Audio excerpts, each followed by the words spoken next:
Hello friends, welcome back to my channel.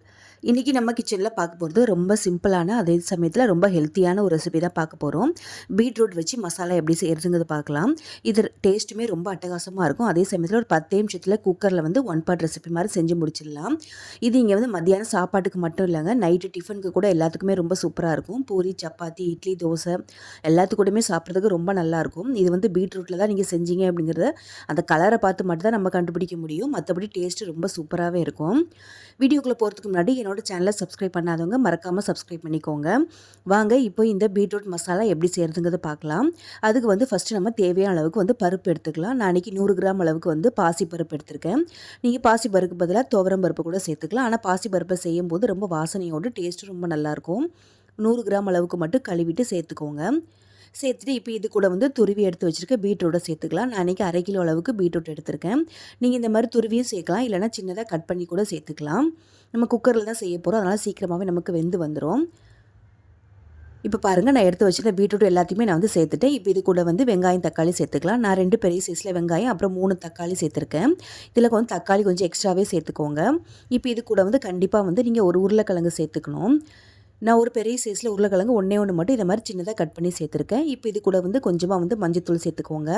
அதுக்கப்புறமா காரத்துக்காக வந்து நான் குழம்பு மசாலாத்தூள் 1 டேபிள் ஸ்பூன் அளவுக்கு சேர்த்துருக்கேன். இப்போ இது கூடவே வந்து தனி மிளகாத்தூளும் சேர்த்துக்கோங்க. இதில் காரம் கம்மியாக இருக்கிறதுனால தனி மிளகாத்தூளும் சேர்த்துக்கோங்க. நான் இன்றைக்கி 1 டீஸ்பூன் அளவுக்கு சேர்த்துட்டு இப்போ இதுக்கு தேவையான அளவுக்கு நம்ம உப்பு சேர்த்துக்கலாம். இந்த மசாலாவுக்கு தேவையான உப்பு எல்லாமே இப்போ சேர்த்துக்கலாம். சேர்த்துட்டு இப்போ இது வேக வைக்கிறதுக்கு தண்ணி சேர்க்கணும். நான் இது மூழ்கிற அளவுக்கு வந்து 2 கப் அளவுக்கு தண்ணி கரெக்டாக இருக்கும். நம்ம இதில் வந்து தேங்காவும் வந்து அரைச்சி சேர்க்க போகிறோம். அதனால் இப்போ 2 கப் மட்டும் தண்ணி ஊற்றிக்கோங்க. தண்ணி ஊற்றிட்டு ஒரு வாட்டி நல்லா கலந்து விட்டுருங்க. மசாலா எல்லாமே நல்லா கலந்து விடணும்.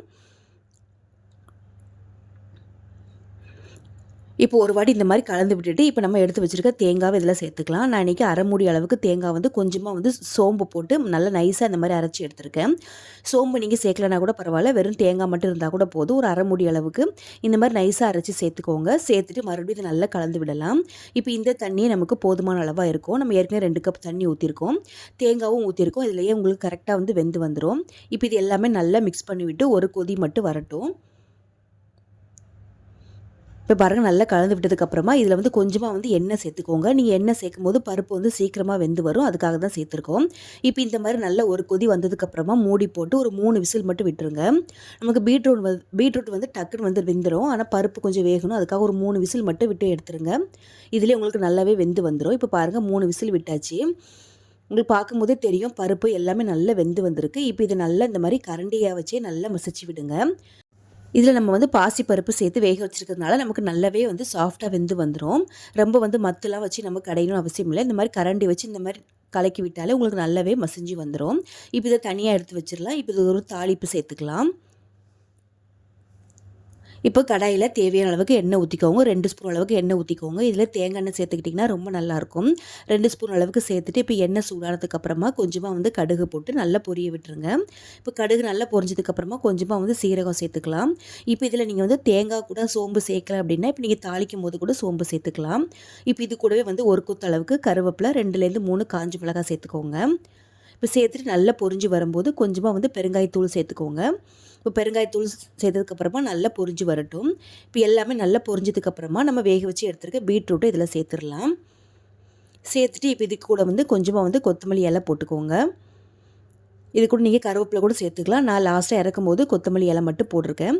இப்போ சேர்த்ததுக்கப்புறமா நல்லா ஒரு வாட்டி கலந்து விட்டுட்டு அடுப்பை வந்து ஆஃப் பண்ணிவிடுங்க. இதுக்கப்புறம் ரொம்ப நேரம் வந்து கொதிக்க வைக்கணும்னு அவசியம் இல்லை.